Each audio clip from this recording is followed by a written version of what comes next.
Hello, guys. Welcome to the third Guardians of Liberty podcast. In studio today, I've got Steven. Hello. And I got Caleb. What's up? My name's Ryan, and we got a special show for you today. We've got a guest. His name's Will Porter. He's a freelance journalist and a foreign policy analyst. His work is pretty great stuff. It can be found at antiwar.com, consortiumnews.com, libertarianinstitute.org, and all over the place. Follow him on Twitter. What's your handle, Will? Oh, on there I'm a WKP ANCAP, ANCAP. Nice. Okay, so today, and thanks for coming on. We really like your work, and we're excited to talk to you. And yeah, I'm glad to be on. Thank you for having me. Awesome. So today we're going to talk a little bit about Russiagate, the peace talks, and the Helsinki summit, and kind of what it all means, some of the media hysteria. We'll see how far we get. But I guess first, if you can do this in a kind of a broad overview, Will, can you kind of just lead us up to where we are with the whole Russiagate? Start where you want, but just a broad overview. Yeah, no problem. So, this is a big narrative, this Russiagate thing. It's comprises multiple different sets of claims and accusations. But I think Russiagate largely revolves around a couple arguments. One is that the Russians hacked the Democratic National Committee. They hacked the Podesta. This is the campaign manager of Hillary Clinton's election campaign, hacked him. And they hacked another agency affiliated with the Democratic Party. The second accusation affiliated with Russiagate is that there's been collusion between the Trump campaign during the race and with these Russians. And so largely this has plagued the president since he won the election in 2016. And all the way up till last week, basically 2 years, we've gone through this Russiagate narrative. And last week, Trump finally met with Vladimir Putin, the president of Russia, for the first time, and it was like a real big deal. The media made a massive deal out of it. So I probably skipped over a lot of details there, but that's the basic gist of it, I think. No, that's perfect. I mean, yeah, just the general where we're at. That's what we're looking for. So kind of with all the hysteria regarding the summit, one of the things we wanted to talk about was what was actually said. I mean, I don't know if there's anything you can point out to that you thought was good, that you thought was bad, just actual reaction, not like some hawkish media overreaction. Right. So I think like the summit itself, the actual content of the conversation between Putin and Trump, I'm pretty sure that's private. And I think only interpreters were present for that. So like, no, I don't think there's going to be much leaks about what was like actually discussed in the conversation itself. Right. However, okay. we do have like the press conference, I guess. Yeah, exactly. Yeah. So we do have the press conference to go off of and to get some idea of what happened there. Now, unfortunately, in this press conference, the journalists present did not ask all the important questions. They mostly tried to get the president to to theatrically sort of denounce Putin to his face. But a couple of substantial issues were discussed. Trump and Putin discussed working together more closely on Syria, cooperating there. There have been a lot of worrying developments in Syria where it looked like clashes between America and Russia could be possible. And so that's always great to hear that there's, hopefully some cooperation there. I believe they discussed the Ukraine issue, which I think we might discuss a little bit later. Now, Putin was asked by a reporter, did you talk about Crimea, the annexation of the Crimean Peninsula in Ukraine in 2014?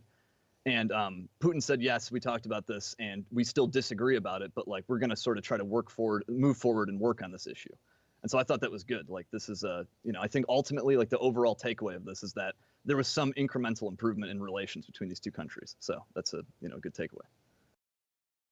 So I kind of found it interesting how when Putin was answering questions, he was pretty technical. He brought up different treaties and stuff, and that's how the United States and Russia should handle things. So he's getting these questions from the media that were, kind of accusatory, but he responded with just technical jargon. What did you think about that? Yeah, I think in one particular instance of this, somebody asked about, will you extradite these 12 Russians who are alleged to be GRU employees of Russian military intelligence? And Putin, I think, very effectively shut down this reporter because I think the reporter expected some glib, non-answer. And Putin got into it. He's like, in 1999, the U.S. and Russia signed a treaty called the Mutual Legal Assistance Treaty. And there's procedures in that to lay this all out. And actually, the ball is in Mueller's court. to make this request for a transfer of these Russians or to get them interrogated. And so I thought that was a good response. Like, I think the reporter didn't expect a real answer like that, but actually there is a legal procedure out there for this that exists, and it was struck through a treaty in 1999. So it's been on the books for a long time. And indeed, I read the language of the treaty, and it does say that like the nation who seeks to interrogate these people, they have to make the request. And so Putin didn't lie about that.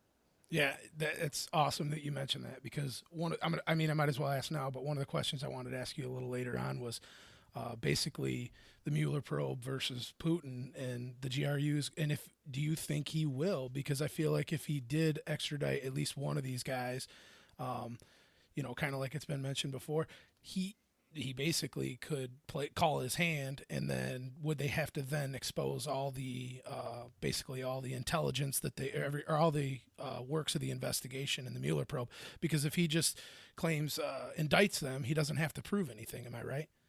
Yeah, exactly. Like if he just indicts them and leaves it at that, then basically it's just like a political move. This is a theatrical kind of thing, just to indict these Russians and make it a big story. Because if Mueller really wanted to pursue this, he would do exactly as Putin invited him to do and make this request. And now maybe he is going to do that. We don't actually know this yet. But one reason why I would doubt that he would do that is the fact that in this indictment, if you go and read through it, a lot of the stuff that they're alleging, that they're claiming to know, would have had to have come from intelligence. Like the DOJ or even the FBI probably wouldn't have this information. They probably would have got this from like the NSA or something. And so the fact they use this information in the indictment makes it very unlikely that this will ever see a day in court, because this means that the Americans would have to, like, if the Russians actually tried to pursue this in court, the Americans might actually have to, prove their sources and methods and reveal their sources and methods for this intelligence. And so that itself is like a poison pill to me. Like mass data collection from the NSA. Right, or any kind of sources and methods, because that's always an excuse they have. They if there's some sources and methods for intelligence gathering, then they'll say it's a secret and they won't release it. Right. So to basically sum that up for some of our listeners, the Mueller probe just ending an indictment with nothing actually coming from it, and then they can just hide behind that. And like Will said, it's basically a theatrical event. Nothing will really come of it, and the American people can go away with the idea that even though nothing's been proven with even collusion at all with Trump, they can just still try to play this narrative that Trump's a Russian agent or whatever. So I'm really glad you brought up that point. Yeah, and I should just to drive this home a little bit too. Like the media is going to paint this, and they have been painting this as the ball is in Putin's court. It's in Russia's court to like make the next decision. But that's not true. The ball is actually still in, on the American side. It's up to Mueller to make the request. And so don't let them fool you and say that Russia is just being intransigent when it's up to the U.S. to do this, to make the next step here. Right, and that's I'm glad you hit that point, and I'm glad you drove it home, because that's one of the big things that I think raises question for anybody who's looked into it a little bit deeper, rather than just buying into what the biased media says. So, right. So switching gears a little bit, what did you think about Trump's performance in Helsinki? I actually liked it, man. I was very much like, I mean, I don't know. He could have done better. He could have made his points better and been more articulate. But that's always my criticism. It's always a criticism of Trump. I kind of saw this summit as just Trump kind of flipping over the table and being like, you know what? I don't care how much you guys don't like me. Like, I'm not going to do what you want me to do. I'm not succumbing to this pressure to, denounce Putin to his face and to accuse him of, interfering in the election and all this stuff. So I thought that was good. I thought Trump showed resilience. Like, this is a rare time when I'll actually praise Donald Trump. So we heard the media was kind of just fishing for basically to get Trump to admit that Putin was a bad guy and all this stuff. So what do you think about the line of questions that they gave him? Yeah, I thought, again, this is like, it was so much more about, like, it was all about appearances. It's all about getting Trump to sort of like go through the motions of denouncing Putin. Because, I mean, Trump has been in, he's gone on record numerous times about his position on this, where he's skeptical of the collusion thing. And he doesn't quite believe the intelligence community. And so I don't know if Putin really, or if Trump had really, changed his tune at the summit when he's right next to Putin, like would people really believe him anyway, dude? Like, I don't know. I don't think Trump is really in a position to win on that, if he succumbs to the media there. No, and that's an excellent point. And I think, you have to understand where this guy's coming from. It's been a year and a half of the media constantly trying to make something out of this when there's been, no evidence of collusion. And I really liked one of the points that Trump said. I'm not sure if he wrote it himself, but I would rather take a political risk in pursuit of peace than to risk peace in pursuit of politics. I thought that was just, it was pretty badass. That's a great line, man. I didn't see that, actually. I missed that. Yeah. And yeah, then he went right to Twitter with it. But yeah, it's Trump for you. It's like, I did something good. And, that's one of the complaints we can have about Trump. He's not articulate, he's not real smooth. But I thought that was an excellent point, and I think going in there, basically taking him on was just awesome. They've been telling him for the last 2 years. Basically, it's almost like they set not just the narrative, but like the marriage between the deep state and the media wanted to not only paint this picture of Trump colluding with Russia or being best buds with Putin and all that, but also to put him in a corner so that he would go there and act tough. And he did the exact opposite of that and was looking more towards peace talks. And I got to give the guy tons of credit for that. Yeah, absolutely. Okay, so next thing we're going to do, we're going to talk about just that, the media overreaction, them calling it treason, basically preferring war, the whole Trump derangement syndrome, talk about kind of their reaction and then what came back after that. There's some great, when I say great, I mean poison articles like this one out of Politico, by Yuri Kabadnov. I don't know if I can pronounce his name, but it's the main article or the title of the article is Putin's attack on the U.S. is our Pearl Harbor. And the headline is, make no mistake, hacking the 2016 election was an act of war, and it's time we responded accordingly. And seriously, I'm not going to get into the whole article because it actually makes me sick when I read it. But yeah, there's a call at points for getting boats in the water and feet on the ground and all this, and they even go through the statistics and numbers of people that died in Pearl Harbor in the 9/11 attacks, and it's pretty disgusting. I just kind of want to know what your thoughts were on the media overreaction and how to handle that. Yeah, I've seen comparisons to the Helsinki summit. I've seen that compared to, in the last week or so, compared to 9/11, to Pearl Harbor, and to Kristallnacht. I heard that too. Kristallnacht. You guys get a Kristallnacht vibe from the summit when you watch that? Not exactly. Two guys talking on a stage, very Kristallnacht. But no, it's been outrageous, the media reaction. And to be, it's perfectly expected. If Trump didn't get up there and do exactly as they wanted him to do, I totally expected it to be, them crying treason all day. Now, I've heard Pearl Harbor, comparisons before this too. So this isn't the first time that particular hysterical, line has been used. But this Politico piece you talk about, man, it is there's so much to dispute in this article. Your listeners really should just go read it. I don't know if you gave them the title, but yeah, we'll link it. We'll link it in the show notes for people. If you can stomach it, you should really read it. Yeah, it's a great example of just how a writer can just stack claims on top of each other and never have to substantiate any of them, and just build this whole edifice of terrible argument, or build a terrible argument on this edifice of basically lies and distortions. It's kind of like our intelligence community, right?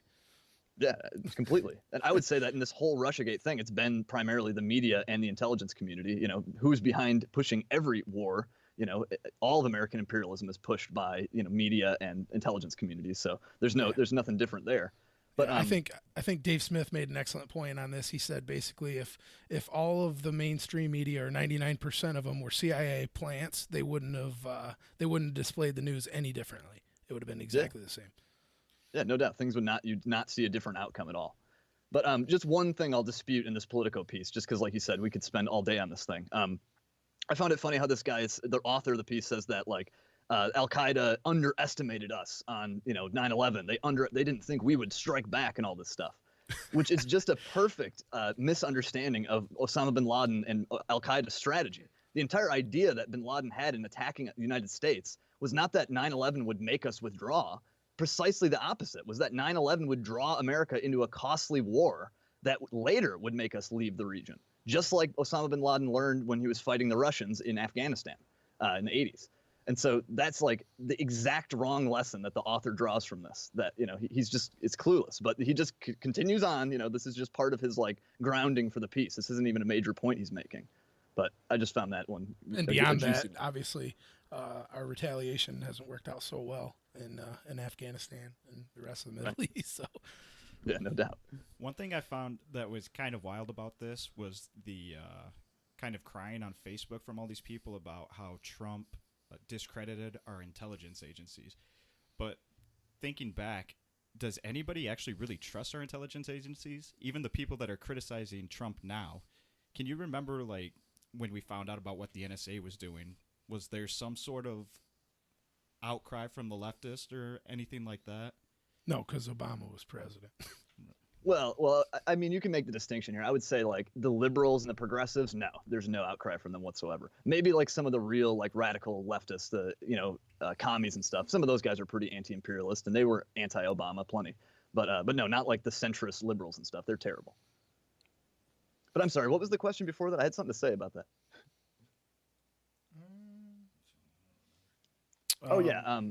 Like do these people, like, why would they like the intelligence community? And I think it's especially the liberals and the leftists who shouldn't like the intelligence community. Like you could bring up the NSA, you could bring up the CIA lying us into the Iraq War.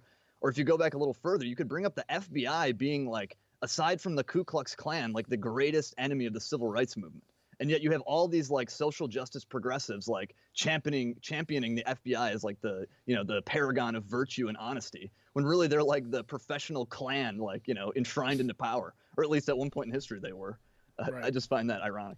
And that's kind of a scary point with this, the way they hate Trump too, is because it almost seems like they're willing to go to any length, no matter what it is, just to discredit Trump. Yeah, completely. And this is what we call Trump derangement syndrome. It's like it's like pathologized because it's not rational. It's not like a, serious position. It's kookery. Yeah. So the one thing is I see a lot of people in the media saying that Trump has committed treason. And I'm thinking, I actually tweeted about this. I'm like, yeah, Trump probably has committed treason by selling arms to countries like Saudi Arabia. But in this particular situation, what's treasonous about what he's been doing? Yeah, I mean, absolutely nothing. I mean, what can you even, what overt acts or changes in policy can you even find? I got it somewhere. I have a list of like all these hostile policies that Trump has changed toward Russia. These include like arming the Ukrainian government, who's fighting a war against like pro-Russian separatists in Ukraine. Trump changed what's called the nuclear posture review. He changed the policy to potentially, like, he made it so America might strike back with nuclear weapons against a cyber attack. And of course, Russia is being blamed for a cyber attack. And so there's all this stuff that if you actually look at the real policies Trump has enacted, none of it has been pro-Russia. It's almost all been completely, bad and hawkish.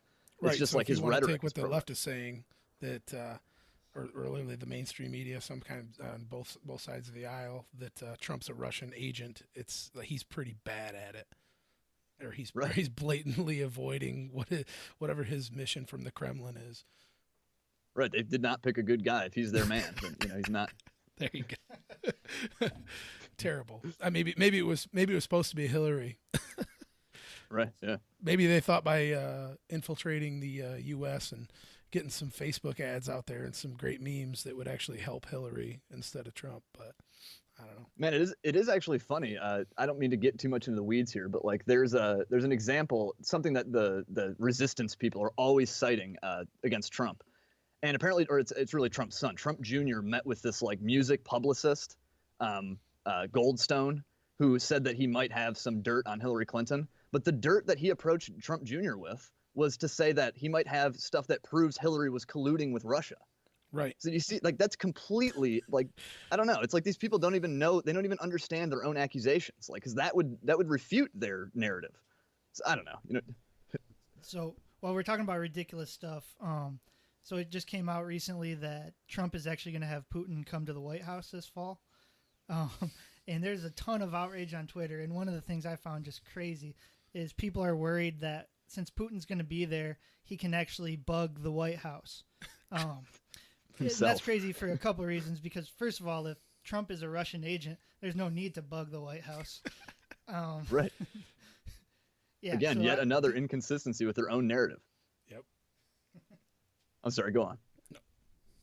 Yeah, and I just wanted to point out, it's like, they it just shows, how stupid people across the Facebook, the social media, social justice warriors, whatever you want to call them, and the mainstream media, and how in bed them and the state are. It's like the commander in chief is not allowed to question agencies that are created and overseen by the executive branch anyway. It's like the same agencies that lied about WMDs in Iraq, spying on Americans, mass data collection.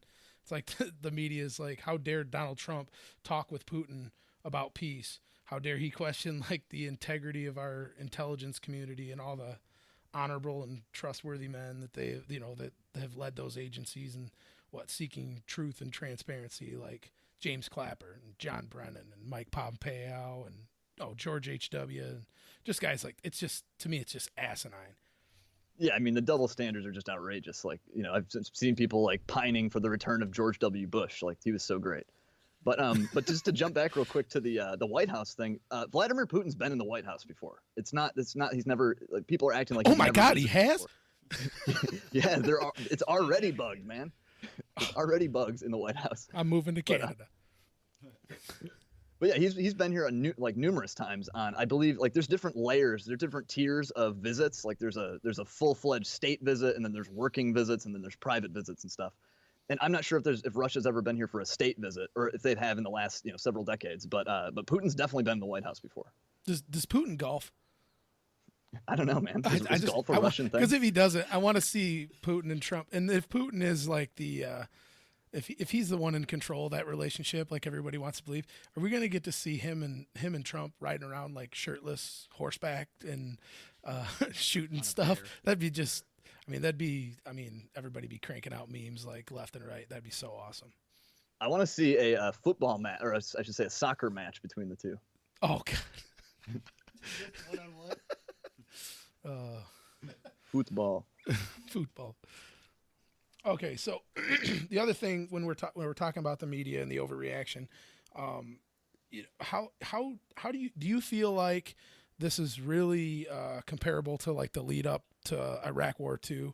That was kind of one of the things that we noticed, and some of the people that we talked to in circles that we're in are like, this is so similar to like the build up to Iraq War II. And it's funny because at least with Iraq War II, we did have an event like 9/11. And here we have, a summit where two world leaders, two of the biggest nuclear foreign powers are talking about peace. And they're, they're trying to gear it in towards like a call out for war. Yeah, I mean, there's absolutely parallels between the two, like the run up to the Iraq War and this, just in terms of like the absolute insistence that you just trust the intelligence community. Oh, they know, they have the answers. Like, just trust. Look, they say, But I think the Iraq War should have taught us, and not only the Iraq War, the 1,000 other things too, but especially the Iraq War should have taught us that you should not do that. You should not trust intelligence community, the intelligence community. I don't even like that term. It's like a euphemism. Like there's like 17 intelligence agencies, I think. And I don't know, only a few of them have real importance, but they act like all of them together are like in one room, like, wise elders, I don't know, getting all the secrets about the world. But yeah, I mean, there's absolutely parallels between the lead up to the Iraq War and this Russiagate thing. However, one major difference, I think, would be hopefully I think in this case, it's less likely that we're actually going to see like a hot war break out. Whereas with the Iraq War, like that was real. It was pretty clear that that's what they wanted.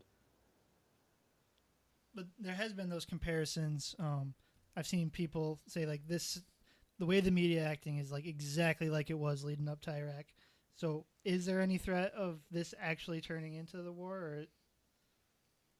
Like, I think ultimately, yes, like this could contribute to that. But I don't think like war is going to directly result from like the summit or anything. Like I think more stuff would have to happen in addition to that. But would you say that okay, we're less likely to have it because of the summit? I mean, that's kind of the way I feel. Yeah, I agree with that. But I just in terms of like the whole Russiagate like attempt to I don't know, corner Trump to be anti-Russia. I don't think that's going to lead directly to like direct hostilities. However, it could set the stage for that. Like maybe the guy who comes after Trump, this whole narrative, this whole mythology about Russiagate has already been established. And so what about when the next scandal, the next fake scandal involving Russia? Now there's like this whole, like I said, mythology that they can recite. Well, and I think the only good takeaway from this is that, it seems like the culture, the American people has kind of woke up. I mean, the fake news, Trump, the fake news claims, like it really, people believe it because it's bullshit. Everything they say when it comes to this Russia thing, there's no evidence.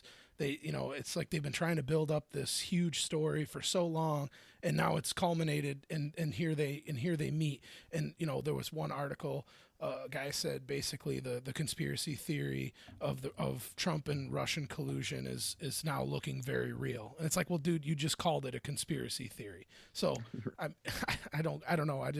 I do think that, and maybe you can talk on that a little bit, but I do think that, like, at least the culture, there's been somewhat of a wake up to we're not believing in all of the bullshit you're putting out on us, whether it's coming from the intelligence community or the media, because some of us see you as one of the same. And I think with Trump doing, like you said, kind of flipping the table and going to the summit, talking peace with Putin, it's kind of woke people up to that. Yeah, definitely. Like I think there is some truth to that for sure, that there's been sort of a cultural change. Like the use of the term fake news at all is sort of like, that's a movement. People are seeing that, like, wow, a lot of these mainstream networks are not very honest. However, I would also kind of caution like being overly optimistic, because I think a lot of this like opposition is very partisan. It's very much just like Trump's my man, and anyone who doesn't like him, well, screw them. And it's not like a real, maybe not such a substantial recognition of like the way things really are, but just sort of like cheerleading for their guy and reciting his line of fake news and stuff. But nonetheless, no, there's still something to it for sure. It's just I would caution like being overly optimistic. And I think one of the things I think the media's overreaction is the reason that Donald Trump is going to win again in 2020, and they don't even realize it. No, they're shooting themselves in the foot. Yeah, definitely. I think it's very unlikely that like some Hillary Clinton like figure is gonna get the nomination again this time around, and like have a repeat. I think something is sort of shifted here. Oh yeah, absolutely. So to kind of wrap up that, and we don't have to talk about it for a long time because we could talk about it for a really long time. But how do you think, like post summit, how you think things are going to play out in Syria? Yeah, so there is actually a couple interesting things going on here. There was a development that was discussed a little bit during the press conference. And like overall, I would say it's hard to say. There's a lot of things that are totally in flux right now. However, what was sort of discussed at the press conference is Putin and Benjamin Netanyahu, the prime minister of Israel, have been hammering out a deal to sort of ensure that Israel stays on its side of its own border, because Israel has flown like 100 bombing sorties in Syria over the course of the war. And so Putin is trying to get Israel to stay on its side of what's called the Golan Heights in exchange for getting the Iranian stationed in Syria to move eastward away from the Israeli border. And so, like, I'm really kind of skeptical about anything that Benjamin Netanyahu is for. However, if this reduces chances of American clashes with Iran or Syria or, God forbid, Russia, then I think this is definitely a good thing. Because, like, this has been sort of one of the most worrying aspects of this whole conflict so far, was the potential that Israel might do something that gets itself in over its head, and then America has to come and rescue Israel, and then we end up in a conflict with this axis of Iran, Syria, and Russia. And so making those kind of clashes less likely is absolutely good. Now, on the other hand, the U.S., in terms of our own troops, it's not totally clear what's happening. We still have a couple thousand troops in Syria. Most of them are based in the north with our Kurdish proxies, part of a group called the Syrian Democratic Forces, or the SDF. And then we also have a small little garrison around in the south of Syria, around a town called Al-Tanaf, near the Jordanian border. Now, this southern garrison might actually shut down soon, and this is sort of like one of the last remaining like Arab outposts of like what we called moderate Arab rebels. And so once this southern garrison at Al-Tanaf shuts down, it's likely that like this whole moderate rebel thing is over. We're not backing any moderate Sunni force. However, what America likely will try to do is consolidate with the Kurds that it's with in the north. And I think they're going to try to stay as long as they possibly can with them.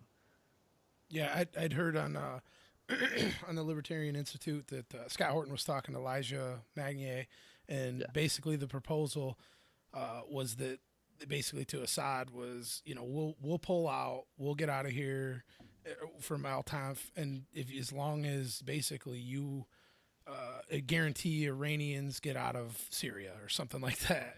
And I don't know exactly what was going to play out from it, but I did think that Assad's response was like, Iran is here because we're trying to take out ISIS. As soon as ISIS is gone, we'll get these guys out. And the U.S. is like the only thing stopping or, in the way of them basically eradicating ISIS. Am I right there, or is there something you want to talk on there?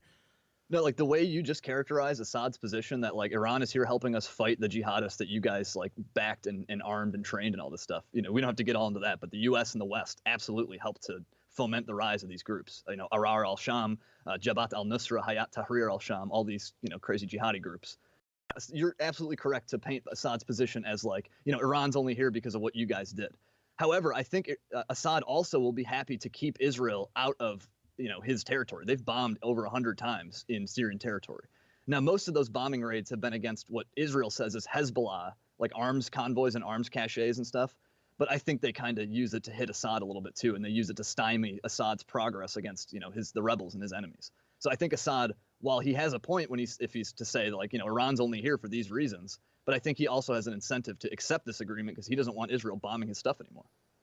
It's a real radical point to take that he doesn't want a foreign power bombing people in his country. Yeah, it's crazy. Yeah, I can't believe it. Yeah, no doubt. Okay, so one of the things we want to talk about is kind of spin it back here and say, just maybe if you could talk about specifically maybe the Ukraine, but how the media is painting this picture, especially people on the left, about the intervention or the what do they call it, meddling in our elections, which I think is just the most ridiculous point, because we spend billions and billions of dollars for decades propping up dictators and taking down, toppling governments, not just participating in election meddling or whatever they would call it, but specifically with Russia and the United States, with the involvement we had in the Ukrainian election. I mean, how hypocritical is it for people to basically take that approach? Right. Yeah, extremely. It's like, I think you could kind of break this. You can approach this on multiple levels. So on the one hand, like I would challenge like virtually every claim that's been made about Russiagate. Like I don't accept like almost any of that. Like there's a lot of stuff that you can dispute there. But let's just assume it's all true. Let's assume that Russia did every last thing that they've been accused of. You still have this issue of like it barely pales into comparison to what the United States has done, over the decades throughout the Cold War in terms of not only election meddling, but considered separately regime changes and outright coup d'états that we've backed. And so there's actually a political scientist from Carnegie Mellon University named Dov Levin. And he's put together a database that shows over 81 elections the United States has interfered in between, I think, 1946 and 2000. And so that doesn't even include, the last 18 years. And we're still talking 81 election interferences, including in Russia in the 1990s. So, Russia has not been, they've certainly been a victim of election meddling from the United States. Russia itself has also, like this database also shows that Russia has interfered in elections, especially during the Cold War, but at a rate like less than half of what the United States has done. Now, in terms of regime change, there's actually like a separate list you can find. There's a guy named William Blum who's put together a list of regime change operations, and he's got like 57 items on that list. And so you can look up William Blum master list or William Blum overthrowing other people's governments, and you'll find that master list. And that's totally separate from all the 81 elections we've interfered in. Now, getting to the thing you asked me about Ukraine, I would say the Ukrainian case it's like a double case. There was both there was a regime change operation and election interference. Now, the thing that I wrote about is mostly the coup d'état, is like the overthrowing of the government of Viktor Yanukovych in 2014. And so, yeah, just to get into that, I guess, to break down some of these details, in 2014, during this, what was called the Euromaidan protest movement in Ukraine, the U.S. heavily backed that movement in various ways. And so the clearest illustration of the American role in this political process was there's a leaked phone call between the Assistant Secretary of State for European and Eurasian Affairs and a terrible neocon hawk. She's married to one of the Kagan brothers. Her name is Victoria Nuland. and she's talking to the U.S. ambassador to Ukraine, Jeffrey Pyatt. And in this leaked recording, you can hear them basically plotting like who's gonna fill the positions in the post-coup government before the coup even took place. And so they're basically planning like the personnel of the Ukrainian government just on their own in their own private phone call. And I believe people think that the Russians intercepted this phone call and leaked it, and that very well may be true. But it's completely damning to like the American policy in Ukraine. And so that is just like a very like illustrative part of it. Like, wow, these two American officials are literally hand selecting the personnel of the Ukrainian government. Now, my own reporting and my own writing, I've made like a little connection, like my own little original thing here, my own little original scoop. And so I found that the National Endowment for Democracy, a group that is alleged to be a non-governmental organization or an NGO, they funneled millions of dollars into this Euromaidan protest movement. Now, I should note, I was not the first person to make the connection with the NED in general. I just dug up some of like the specific funding and where it went and sort of like the dollar amounts and stuff. And so in 2014, in the same year of this coup, the National Endowment for Democracy funded 70 different projects in Ukraine to a tune like totaling over $4.5 million. Wow. Oh, go ahead. No, I just said, wow. Oh, yeah. Feel free to stop me here, though, if I'm, No, you're doing good. Details. Excellent. So, okay. So, yeah, 70 different projects funded to over $4.5 million in Ukraine. And that's a lot of money. That's a lot of activities. And the National Endowment for Democracy has you have to dig it up through the Wayback Machine, but on their website, you can kind of get some like vague idea of what this money went for. But it mostly went to like political activist groups and media groups, which is very significant in this very highly volatile political climate. You're funding all this like basically propaganda operations with millions of dollars. And so that's one major thing that the National Endowment for Democracy was involved in. However, the biggest project of the National Endowment for Democracy in 2014, they gave nearly $500,000 to a group called the International Republican Institute. And this is a group that's chaired by Senator John McCain. And so that should give you some idea of like the character of this agency. But the IRI, though, in 2004 had been found to have trained and worked alongside right-wing paramilitaries in the country of Haiti. And those paramilitaries would eventually overthrow the government in Haiti. And so the International Republican Institute has a track record of working with right-wing paramilitaries to overthrow governments. And in Ukraine, who was the who led the Euromaidan protest movement on the street level? Well, it was radical right-wing like neo-Nazi types. And I don't just mean like alt-right, like sort of vaguely nationalist. I mean like Hitler-loving Nazis, like people who worship a guy named Stepan Bandera, who is a Nazi collaborator in Ukraine. And, these neo-Nazis. Oh, go ahead. I said, so not just guys with tiki torches. These are like real Nazis.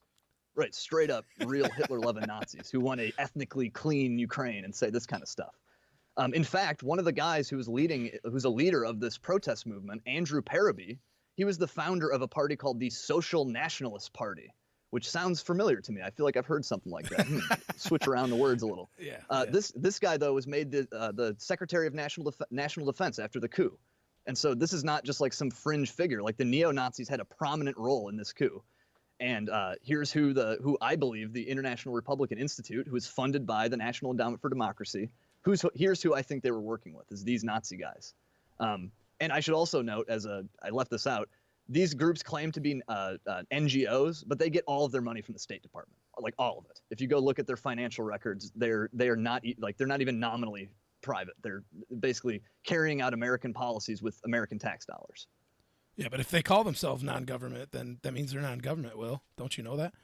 Right, they're just promoting democracy. Like that's how they do it. Yeah, like the old way of the CIA overthrowing countries is over. They don't do that anymore. The CIA itself typically isn't going to get involved like that. Now it's like they have these NGOs, these cutouts, go and do it, and there's layers of deniability. And so you can see it's harder to prove, and it's much more sophisticated nowadays. That's awesome work you did, and that's some pretty heavy stuff. But so for some of our listeners, if that's something that sounds interesting to you, you need to go check out Will's stuff, because that's amazing. But did you get to see the Jake Tapper Rand Paul interview by chance? Yeah, absolutely. Okay, so basically, I just heard everything you said. I'm going to pretend to be Jake Tapper, and I'm going to say, Will, So you're saying that's an excuse for Russia to meddle in our elections? Right. Or are you saying this is moral equivalence? And Right. That's what It's moral. that was. Yeah. That's the Yeah. worst, man. That was I can't stand when people say that kind of stuff, man. Yeah. Like to know the things that America is involved in. Like let's just compare, since the end of the Cold War. Maybe I won't say the U.S. Is as bad as all of the crimes of the Soviet Union, but like let's just take the terror war since then. Like compare the Russian Federation to the United States. I mean, how many countries have we overthrown? How many thousands of people have we killed? How many people have we savagely tortured? Some of them to death. How many people have we locked up indefinitely with no charges? Yeah, but no moral equivalency. You can never compare any other country to America. Like this is American exceptionalism. This is the kind of like ideology that just turns you into like a savage, bloodthirsty cannibal. You have no moral like standards whatsoever. I can't stand it, man. I hate the moral equivalency thing. Oh, you gotta forgive a lot of the American people, because they don't know. They don't want to know. They want to turn a blind eye to a lot of this stuff, and they just don't care. So, yeah, I mean, we need to get the word out there. Right. Steve, Yeah. I mean, I'm mad at Jake Tapper here. I'm not mad at like all Americans here, but Jake Tapper certainly knows better. Exactly. I watched the Wolf Blitzer one as well, but that's kind of the thing that I took away from it was like Rand Paul could have said the most brilliant thing, but they were still trying to push a narrative. You could tell that there's no actual real journalism going on there. No, not at all. Not at all. But Rand did actually make some good points there, I thought. Like he pointed out that like Russia does spy, and so does the United States, and so does everybody. And like you're not going to shame them into admitting this, dude. Like, are you 5? This is outrageous. This is not the way countries conduct themselves. Like, I don't know. Yeah. So I thought that was a great point. point. Putin apologize? Right, apologize. You see the South Park? It's like we're going to spend millions and millions of dollars on some probe or investigation to find out that Russian spies are Russian spies. Oh my God, our intelligence. I don't even want to call it intelligence community. They're the greatest. They figured it out. Right. Yeah, exactly. Did you see Rand Paul he was on the Senate floor and he actually quoted, I think, Trump derangement syndrome. He said Trump derangement syndrome has reached the Senate. I thought that was pretty awesome. Yeah, totally. And Rand's been good on this, man. He's been good on like the NATO expansion issue. He's been pretty good on Russia. Like I criticize Rand and I have problems with him, but I think he's like one of the best people in the Senate by far, for sure. Yeah, he's definitely alone up there on Capitol Hill. I mean, you've only got a few guys that are doing it right. Rand Paul, Thomas Massey, and he's not in the Senate, and I think with the media, Tucker Carlson, Caleb gave the push. I love it. With the media, and I disagree vehemently with Tucker Carlson on a lot of things, but I think Tucker's been pretty good on this too. So. Oh, absolutely, man. I'm like proud of the guy. I used to hate this guy so much. He's horrible in the Iraq War. But that is an example of someone who learned something, who actually learned something from their mistakes, man. Nobody does this. It's like Walter Jones and Tucker Carlson. Yep. We'll take it, though. We'll take what we can get. And I should say, too, like, I don't know what your guys' stances are on, like, immigration and stuff, but I disagree vehemently with Tucker Carlson on that kind of stuff. But at least on the Russia stuff, on the foreign policy questions, sure, I completely invite Fox's main cable show to be more anti-war. Hell yeah. Yeah. Yeah, if they can pull it off. One of the things I did want to point up, and it's kind of going back here, but with the media reaction, is it was Whip. I don't know if I'm saying his name right, Steiny Hoyer.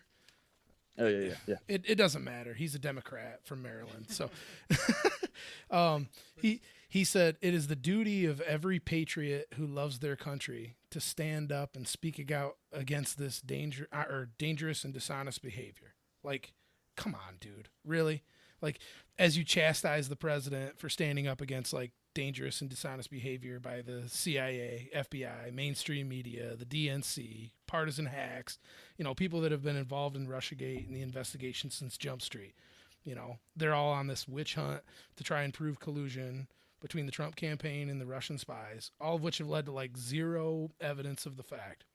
And yet now Trump wants to talk peace and with Putin, and it's like, now we should stand up and demand war with a nuclear foreign power. Like, this is what a House Minority Whip is actually saying. It's insane.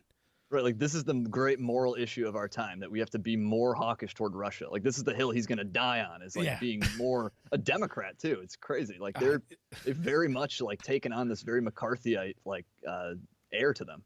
Yeah, it's like what we constantly ask, and I mean, this guy, he's an elected official, so as far as I'm concerned, he's already a piece of shit.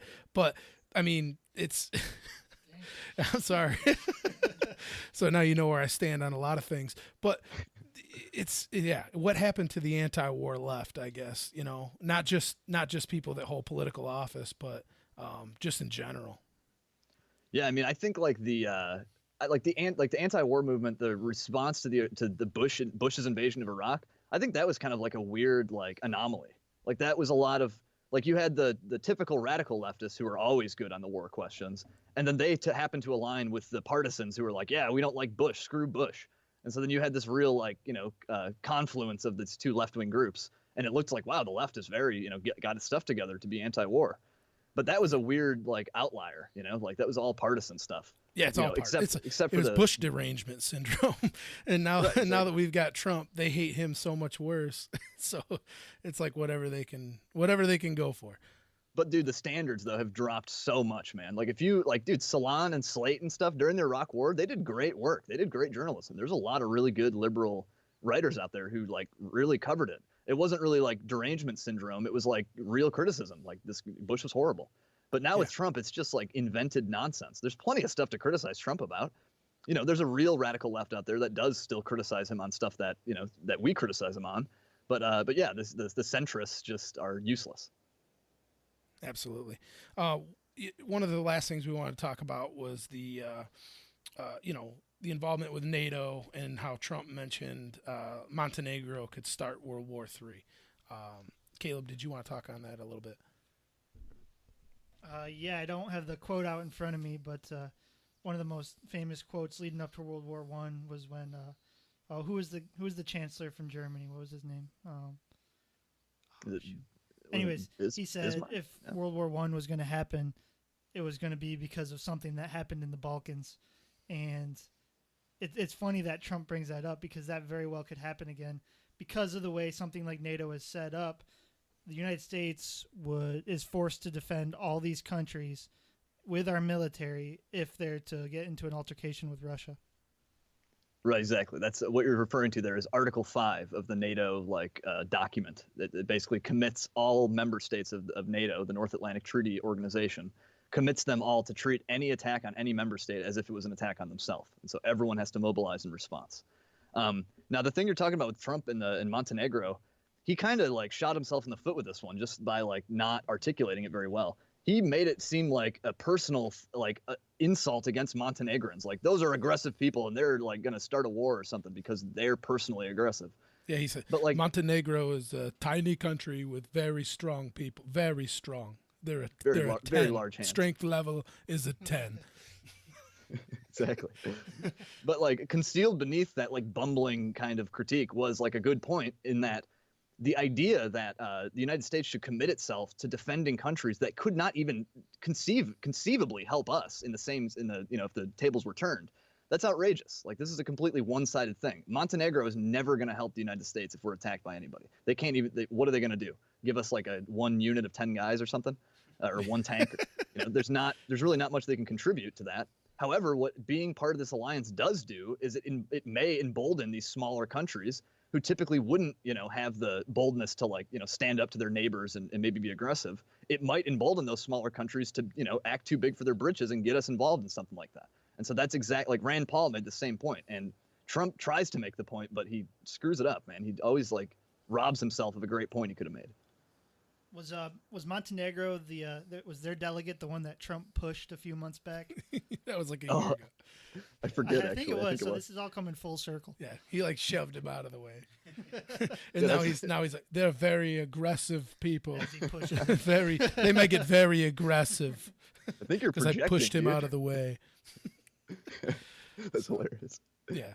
So, anyways, to sum things up, I think we can all kind of agree that just two foreign powers, nuclear foreign powers, I should say. I mean, Trump even mentioned that between U.S. and Russia, they have 90% of the world's nukes. There's no reason for them to be at odds. I mean, even during the Cold War, there was all kinds of communications going on, Cuban Missile Crisis. Rand Paul pointed all this out. It's like to really try to make a push like from these hawks, these neocons, people on the left who just suffer from Trump derangement syndrome, to just hate Trump no matter what he does. It's all not only silly, but it's really scary. I guess, like I said, the only positive takeaway is people are waking up to the fake news narrative, because it's real. And like I agree with you 100%. I wish Trump could articulate it better. I wish he could stay on the points that matter.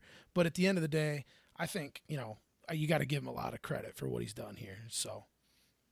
Absolutely. And I agree. I do give him credit here. I think I'm all for that, man, giving people credit where they're due. I liked the Iran deal that Obama signed, and I liked the trade liberalization with Cuba. And I'm like the farthest thing away from a Democrat you could ever be. But you just named the only two things I liked about Obama. Oh man, isn't that weird? Yeah, it's almost like those are the only two things he ever did in 8 years. It is. And if Trump's a Russian agent, how do you think Russia felt about him going back on the Iran deal? Right. Yeah. That's another thing that doesn't fit into that narrative. Him being a real super Iran hawk. Which Russia is. I don't know if Russia and Iran are like really bosom buddies, but they certainly have some kind of ongoing relationship. They're certainly at least maybe in the same orbit of an alliance. They're aligned in the same way. Yeah. Listen, believe me, if I was a Russian spy, I would be the best Russian spy, the greatest Russian spy. I love your Bernie impersonation. Awesome. Okay, well, Will, we want to thank you for coming on. I mentioned it earlier, but once again, tell us where we can find your stuff. Tell us where people that listen to our show can find your stuff. Yeah, sure. I really appreciate you guys having me on, giving me the opportunity to talk about some of my work and some of the subjects that I'm so obsessed with. You can find my writing at antiwar.com in the viewpoint section occasionally. You can find me at the featured articles section, the Libertarian Institute, libertarianinstitute.org, I believe. You can find me at consortiumnews.com. My Twitter is at WKPANCAP, ANCAP. And if you really like what I do and you want to contribute and help to support my work, you can find me at patreon.com/WKPjournalist. Awesome. And we encourage all you guys to check this stuff out. And libertarianinstitute.org is great. You can find a lot of Scott Horton's work there too. So there's just a lot you get in one place. Anything you guys want to say? No, thanks for coming on, Will. Yeah, thanks for coming on, brother. All right. Thank you, guys. Until next time. Do it again. All right. Until next time, we'll see you guys. Take care.